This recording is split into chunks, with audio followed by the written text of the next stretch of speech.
आप लोग को अभी लास्ट क्लास हमने सक्सेसिव एक्सपेंडिचर देखा होगा ना पिछले सवाल का। तो फिर आज हम लोग क्या कर रहे हैं कि इसके जो क्वेश्चंस मैंने दिए थे आज हम लोग उन क्वेश्चंस को सॉल्व करेंगे।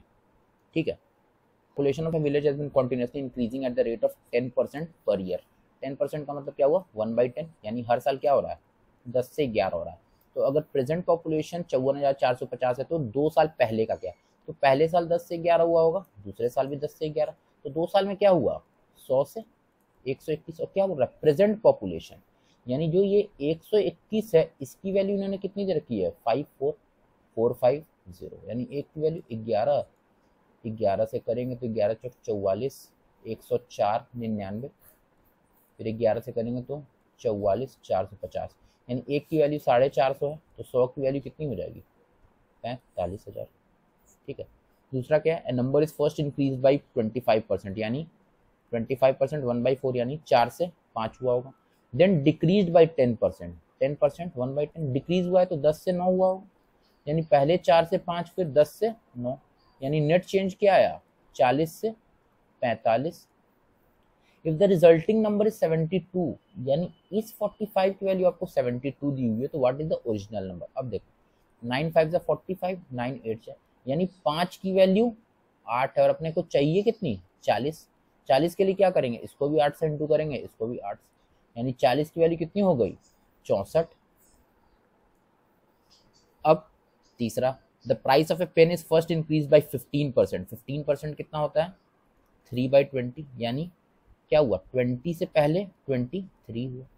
देन डिक्रीज बाई 20%, 20% 1/5, यानी डिक्रीज है तो 5 से 4, यानी नेट चेंज क्या आया 100 से 92।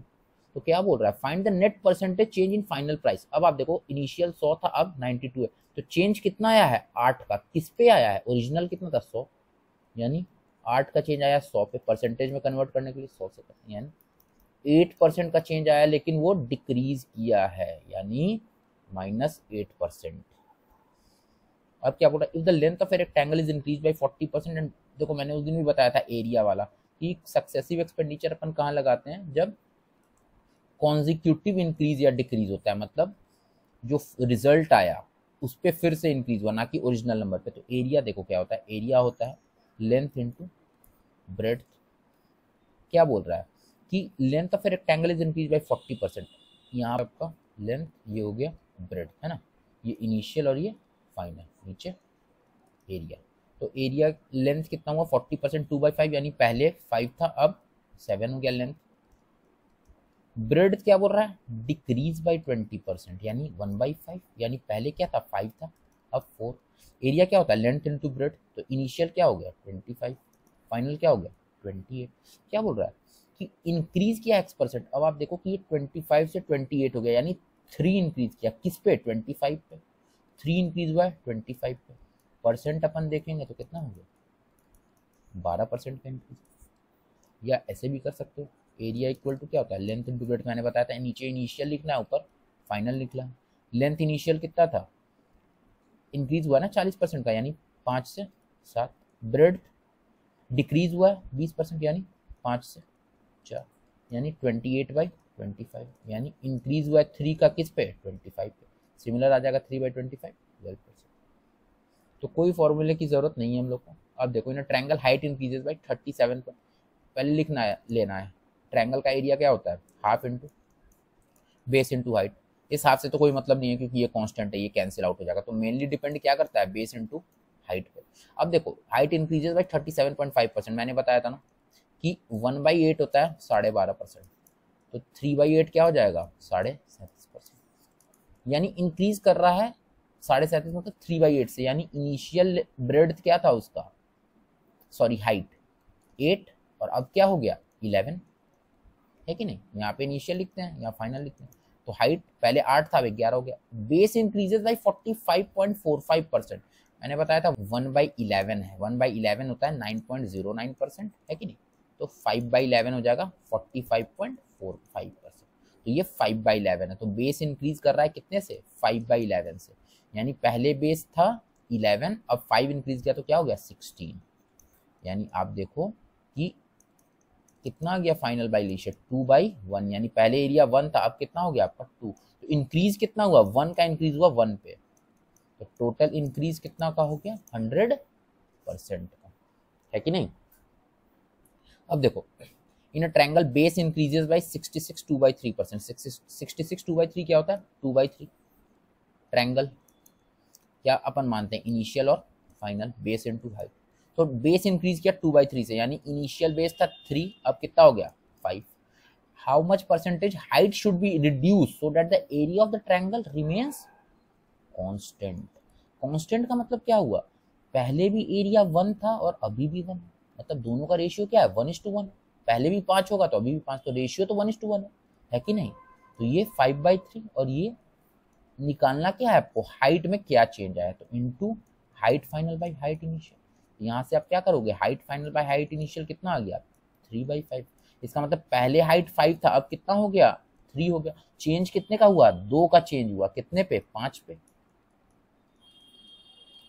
यानी 40% क्या हुआ है, रिड्यूस हुआ है, क्योंकि पहले 5 था अब 3 हुआ, कम हुआ, यानी 40% का क्या हुआ, रिडक्शन हुआ। मैक्सिमम सवाल इसी पे आता है कि कांस्टेंट वाला, है कि नहीं। अब आप देखो area of a rectangle increases by 80%, length is increase by 40%, calculate the percentage change in breadth, है कि नहीं। तो अब आप देखो एरिया क्या होता है, लेंथ इनटू ब्रेड्थ। दूसरे मेथड से भी अपन कर सकते हैं, या इससे देखो फिर मैं दोनों से बता दूंगा। Area of rectangle increases by 80%। 80% का मतलब क्या हुआ 4/5, यानी पहले एरिया 5 था, अब 5 बढ़ गया तो 9 हो गया। Length increase by 40%। 40% क्या होता है 2/5, है कि नहीं। तो इसका मतलब पहले लेंथ 5 था, अब 7। ब्रेड्थ का निकालना है हम लोग को कि ब्रेड्थ में क्या चेंजेस आया, तो breadth final by breadth initial कितना हो जाएगा 9/7, यानी पहले 7 था अब 9 हो गया। तो इंक्रीज कितने का हुआ है, 2 का इंक्रीज हुआ है, किस पे इंक्रीज हुआ है 7 पे। तो 1/7 याद है कितना आता था 14.28, तो 2/7 कितना हो जाएगा 2 इंटू 14.28, यानी 28.56%। बहुत होगा दूसरे मेथड से कैसे बनेगा, तो ये देखो एरिया इक्वल टू हमको पता है लेंथ इंटू ब्रेड्थ, है कि नहीं। तो एरिया मेरा क्या हो गया, पहले 5 था अब 9, तो इनिशियल या फाइनल लिख दो, पहले 5 अब 9।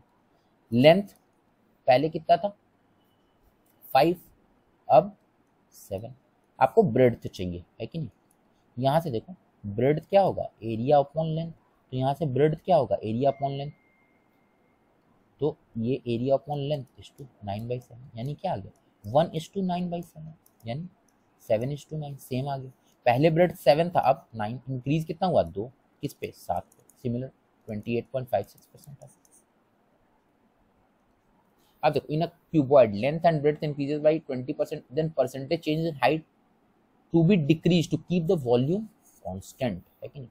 वॉल्यूम अपने को क्या रखना है कांस्टेंट, तो length into breadth into height, यानी पहले भी वॉल्यूम 1 था अभी भी 1 होगा। लेंथ क्या बोल रहा है इंक्रीज किया 20%, यानी लेंथ पहले 5 था अब 6। ब्रेड्थ इंक्रीज 25%, पहले 4 अभी 5। हाइट में आपको चेंज कैलकुलेट करना है कि नहीं। देखो कितने इजी से हो जा रहा है, यानी height final by height initial आपका कितना आ गया 2/3, यानी पहले हाइट 3 था अब 2 हो गया। चेंज कितने का है 1 का, किस पे आया 3 पे, 1/3 क्या होता है 33.33। In a cone, radius and height increases such that volume is increased by 68% and height by 16%. Find percentage increase in radius. अब देखो वॉल्यूम क्या होता है 1/3 पाई आर स्क्वायर एच, तो डिपेंड क्या करता है आर इंटू एच पे, है कि नहीं।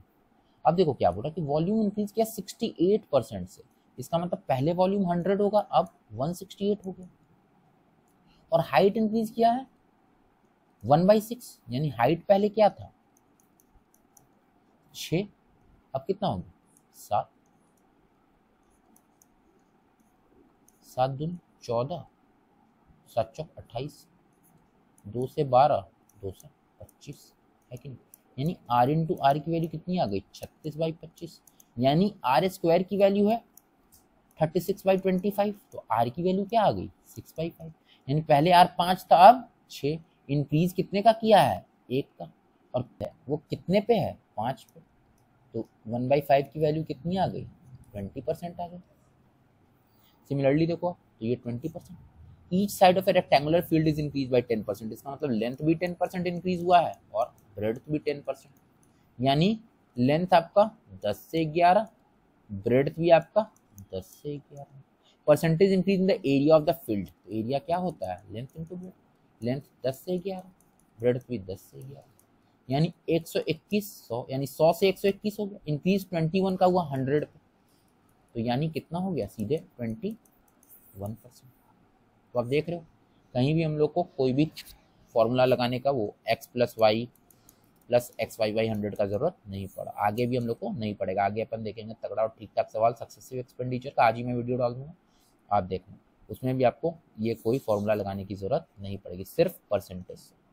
ठीक है, फिर आज के लिए इतना ही। मैं टेलीग्राम का लिंक डाल रहा हूँ डिस्क्रिप्शन में, आप फॉलो करना ताकि आपको PDF मिल सके। ठीक है, ओके, फिर आज के लिए इतना ही।